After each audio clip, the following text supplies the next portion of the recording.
नमस्कार दोस्तों, मेरा नाम है अभिषेक शर्मा और आज की इस वीडियो में हम बात करेंगे नॉर्थ अटलांटिक महासागर में स्थित डेविल्स ट्रायंगल यानी कि बरमूडा ट्रायंगल की। दोस्तों, बरमूडा ट्रायंगल से जुड़ी कई दिल दहला देने वाली कहानियों को तो आपने सुना ही होगा। यह समुद्री दुनिया में मौजूद एक अनोखी और अजीब व गरीब जगह है जहाँ पर जाना तो आसान है मगर लौट कर आना नामुमकिन। इसे लोग बरमूडा ट्रायंगल के नाम से जानते हैं। इसे डेविल्स ट्रायंगल भी कहा जाता है। यह जगह उत्तर अटलांटिक महासागर में स्थित ब्रिटेन का प्रवासी क्षेत्र है। यहाँ से अब तक न जाने कितने जहाज और एयरक्राफ्ट रहस्यमयी ढंग से समुद्री की गहराइयों में गायब हो चुके हैं, जिसके चलते सालों से हम बरमूडा ट्रायंगल की हजारों कहानियां सुनते आ रहे हैं। लेकिन फिर भी अपनी हर कहानी के साथ यह ट्रायंगल इंसानी दिमाग पर अपनी और खौफनाक छाप छोड़ जाता है। दोस्तों, बरमूडा ट्रायंगल को दुनिया की सबसे रहस्यमय जगहों में से एक माना जाता है। कहा जाता है कि बरमूडा ट्रायंगल कई दशकों से लोगों के लिए रहस्य बना हुआ है। यहाँ पिछले 100 सालों में करीब 2000 से ज़्यादा पानी के जहाज और 200 से ज़्यादा हवाई जहाज रहस्यमय तरीके से गायब हो चुके हैं। इतना ही नहीं, अब तक इस ट्रायंगल ने 1000 से ज़्यादा लोगों को मौत के घाट उतार दिया है। खोजी दलों की कई टीम इस ट्रायंगल के पास पहुंची तो वहाँ ना तो कोई जहाज मिला और ना ही उसके यात्री। ऐसे में सवाल यह उठता है कि यहाँ ऐसी घटनाएं आखिर हो क्यों रही हैं? क्या वजह है जिसके चलते इस जगह जाने वाला कोई भी जहाज वापस लौट के नहीं आता? इंटरनेट पर आपको बरमूडा के बारे में कई अलग अलग रोचक और अचंभित कर देने वाले कई किस्से और कहानियां मिल जाएंगी, जिस पर विश्वास कर पाना थोड़ा मुश्किल है। लेकिन जब लोगों की आप बीती में वो खौफनाक सच्चाई नजर आती है तो भरोसा हो ही जाता है। बरमूडा ट्रायंगल से जुड़ी ऐसी ही कुछ सच्ची कहानियां आज हम आपको बताएंगे। तो दोस्तों, ये बात है साल 1942 अगस्त महीने की, जब अमेरिकी नौसेना के जहाज अपने इस रूटीन के दौरान बम्बार्डिंग करके इसी बरमूडा ट्रायंगल के ऊपर से लौट रहे थे। लेकिन अचानक यह जहाज इसके गर्त में समा जाता है। 2 दिन बाद इसको खोजने के लिए एक रेस्क्यू टीम जाती है, लेकिन ट्रायंगल के नज़दीक पहुंचते ही रेस्क्यू टीम और उनका जहाज भी गायब हो जाता है। उसके लगभग 6 महीने बाद एक बार फिर अमेरिकी नौसेना का विमान फ्लोरिडा से उड़ान भरता है और बरमूडा ट्रायंगल के ऊपर से गुजरता है, तो यह भी रडार से गायब हो जाता है। इस विमान और उसके यात्रियों को बचाने गई खोजी दलों की टीम का आज तक कोई पता नहीं चला। आज तक किसी को भी नहीं पता कि वह रेस्क्यू टीम कहां चली गई। लेकिन एक लंबे समय के बाद 4 दिसंबर 1970 में पहली बार एक pilot Bruce Jordan Bermuda triangle से जिंदा बचकर वापस लौटे थे। दरअसल बोनांजा बीच क्राफ्ट नाम के एक छोटे से हवाई जहाज से 2 पैसेंजरों ने मियामी के लिए उड़ान भरी। एयरपोर्ट से मियामी तक का यह सफ़र करीब 90 मिनट का था। बताया जाता है कि उस दिन का मौसम भी एकदम साफ था, जिसकी वजह से पायलट को जहाज उड़ाने में किसी भी प्रकार की कोई समस्या नहीं होनी चाहिए थी। लेकिन पायलट के अनुसार के हिसाब से ऐसा हुआ नहीं। प्लेन को टेक ऑफ हुए महज कुछ ही मिनट हुए थे, तभी अचानक पायलट को आसमान के बीचों बीच काले रंग का घनघोर कोहरा नजर आने लगा, जो देखने में काफ़ी खतरनाक लग रहा था। देखते ही देखते इस कोहरे ने यान को चारों ओर से घेर लिया। लेकिन पायलट को अपने पैसेंजरों को उनकी मंजिल तक समय से पहुंचाना था, तो वो उन बादलों की चिंता न करते हुए आगे बढ़े। पर कुछ ही मिनटों की दूरी तय करने के बाद प्लेन संतुलन खोने लगा। कंपास ने काम करना बंद कर दिया। रेडियो स्टेशन से संपर्क टूट गया। जहाज का इंजन काम नहीं कर रहा था। प्लेन का पूरा नेविगेशन सिस्टम उनके कंट्रोल से बाहर चला गया। अचानक से मौसम बहुत खराब होने लगा। काले डरावने बादल छा गए। जोर जोर से बिजली कड़कड़ाने लगी।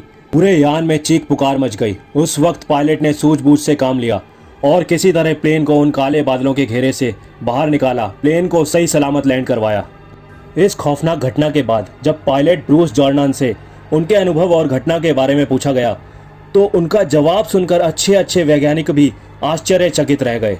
पायलट ब्रूस ने घटना के बारे में बात करते हुए दुनिया को बताया कि मियामी तक का जो उनका रास्ता 90 मिनट में तय करना था, वो रास्ता उन्हें महज 3 मिनट में ही तय कर लिया, क्योंकि बरमूडा ट्रायंगल में प्रवेश करते ही क्राफ्ट प्लेन की रफ्तार खुद ब खुद 3000 प्रति किलोमीटर हो गई, जो कि अब तक किसी भी पैसेंजर विमान के लिए संभव नहीं है।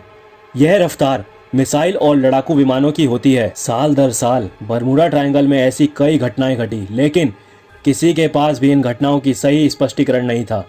इसलिए लोगों ने इसे भूत प्रेत और अंधविश्वास से जोड़ दिया।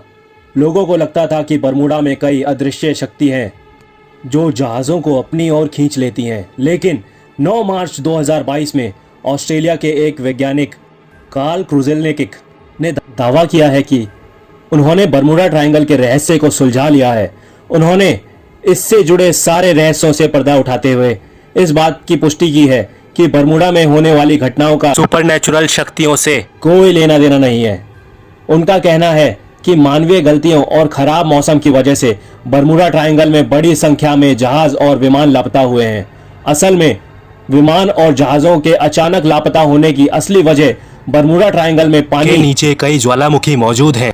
तो दोस्तों, यहाँ पर जैसा कि इस तस्वीर में आप देख सकते हैं कि बरमूडा ट्रायंगल में कुछ अलग ही तरह का मौसम पाया जाता है। यहाँ पर बनने वाले बादल हेक्सागोनल यानी कि इसमें 6 कोण होते हैं। इन बादलों के अंदर हवा, पानी और बिजली काफ़ी तेज चमकती है। इन बादलों के अंदर हवा 270 किलोमीटर प्रति घंटे की रफ्तार से चलती है। क्या दोस्तों, आप अंदाज़ा लगा सकते हैं कि 270 किलोमीटर की रफ्तार कितनी तेज़ होती होगी, जो कि किसी एयर बम का आकार ले लेती है। इन बादलों से होकर गुजरना मौत को दावत देना है। तो दोस्तों, बरमूडा में पानी के जहाज़ों यानी शिप के डूबने का कारण पर गौर करें तो जब भी कोई जहाज़ बरमूडा या उसके आसपास से गुजरता था तो उसकी वाइब्रेशन के चलते वो ज्वालामुखी विस्फोट होता है, तो उसमें से मीथेन जैसी खतरनाक जहरीली गैस निकलती थी। जब यह मीथेन गैस पानी में मिलती है तो उसकी डेंसिटी को बहुत ही कम कर देती है। इसी प्रकार से समुद्र जल की डेंसिटी भी कम हो जाती है, जिसके कारण जहाज़ पानी में तैर नहीं पाता और नीचे धंसने लगता है और इसी तरह जहाज़ डूब जाते हैं। ऐसे ही जब भी कोई व्यक्ति जहाज़ से कूदकर अपने बचाव के लिए तैरने की भी कोशिश करता है तो वह भी डेंसिटी कम होने के कारण तैर नहीं पाता और वह व्यक्ति भी डूब जाता है। वहीं अगर हवाई जहाज़ के गायब होने के कारण को देखें तो बरमूडा के आसपास छोटे छोटे समुद्री पहाड़ मौजूद हैं। इसलिए जब हवाएं इन पहाड़ों से टकराती हैं तो उनमें हलचल होने लगती है। इसके कारण पानी और हवा का एक ऐसा बवंडर या चक्रवात उत्पन्न होता है, जिसके बाद अगर कोई जहाज़ या हवाई जहाज़ इसमें फंस जाता है तो उसका विनाश हो जाता है। तो दोस्तों, इस जगह पर यह अजीबोगरीब घटनाएं आज से ही नहीं बल्कि सन 1492 से होती चली आ रही हैं। क्रिस्टोफर कोलंबस ने यह कहा था कि जब वह अपनी शिप के द्वारा समुद्र से आगे बढ़ रहे थे तभी उन्हें इस क्षेत्र में बहुत सारी अजीब लाइट्स दिखाई दी। उनका कंपास भी इस जगह पर काम करना बंद कर दिया था और उन्हें इस जगह पर बिना हवा के लहर उठती हुई दिखाई दी थी। अब इसी तरह फ्लाइट 19 एक प्रसिद्ध घटना है। दरअसल 5 दिसंबर 1945 को 14 नेवी कमांडोज आसमान की ओर उड़ान भरते हैं, जो कि उनकी एक ट्रेनिंग का हिस्सा था। अब 1 घंटे 45 मिनट बाद चार्ल्स सी टेलर, जो कि फ्लाइट के लीडर थे, उन्होंने कंट्रोल टावर को रेडियो के जरिए मैसेज भेजा कि उन्हें कुछ भी समझ नहीं आ रहा है कि वह किस जगह पर हैं और उनके तीनों कंपास काम भी नहीं कर रहे हैं। कुछ समय बाद फ्लाइट 19 गायब हो गया। वह ना तो समुद्र के ऊपर ना ही समुद्र के नीचे कहीं भी दिखाई नहीं दिया। उसी दिन शाम को एक सर्च प्लेन को भेजा गया फ्लाइट 19 को खोजने के लिए, लेकिन 30 मिनट के बाद वह सर्च प्लेन और उसके 13 मेंबर्स भी गायब हो गए।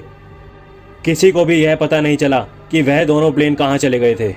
इसी तरह यूएसएस साइक्लोप्स की कहानी भी कुछ ऐसी ही है।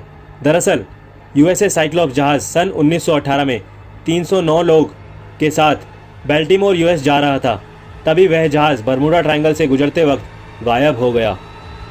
अमेरिकी इतिहास की यह सबसे बड़ी लॉसेस में से एक है, क्योंकि उस समय यह पहली बार हुआ था कि किसी जहाज़ के सफ़र में 309 लोगों की जान चली गई थी। इस शैतानी 5 लाख स्क्वायर मील की जगह ने पिछली सदी में कई समुद्री जहाज़ों और विमानों को निगल लिया था।